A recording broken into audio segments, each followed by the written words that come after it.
તાજેતરમાં જ બિહાર પ્રદેશમાં ઇન્ડી ગઠબંધનના મંચ ઉપરથી દેશના લોકપ્રિય વડાપ્રધાન અને વૈશ્વિક નેતાના દિવંગત માતૃશ્રી વિશે જે અપમાનજનક શબ્દો બોલવામાં આવ્યા છે તેનાથી અમારી માતૃશક્તિની લાગણી દુભાઈ છે।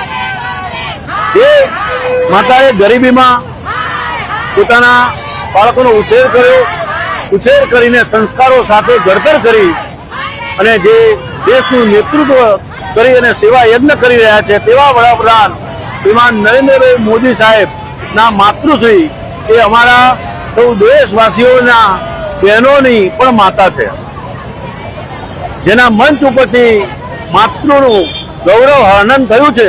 તે ઇન્ડી ગઠબંધન એમાં કોંગ્રેસ, આરજેડી અને એમના સાથી પક્ષો દેશની માફી માંગે એવી માંગણી તથા લાગણી આ અમારી બહુ સૌ બહેનોની છે, સૌ કાર્યકર્તાઓની છે। આપ શ્રીના મારફતથી અમે આ વિનંતી કરીએ છીએ કે આ ગઠબંધન કોંગ્રેસ, આરજેડી અને તેના નેતાઓ માફી માંગે, જાહેરમાં માફી માંગે।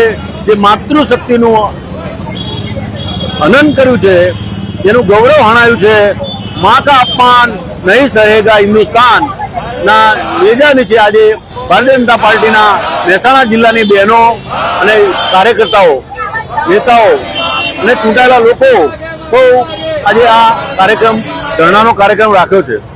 આ ધરણા દ્વારા મેં આજે ધરણા પૂર્ણ કરી જ્યારે અને કલેક્ટરશ્રીને આવેદનપત્ર આપવાના છીએ અને આ આવેદનપત્ર કલેક્ટરશ્રી મારફતે પહોંચાડી અને અમારી લાગણી દર્શાવવાના છે।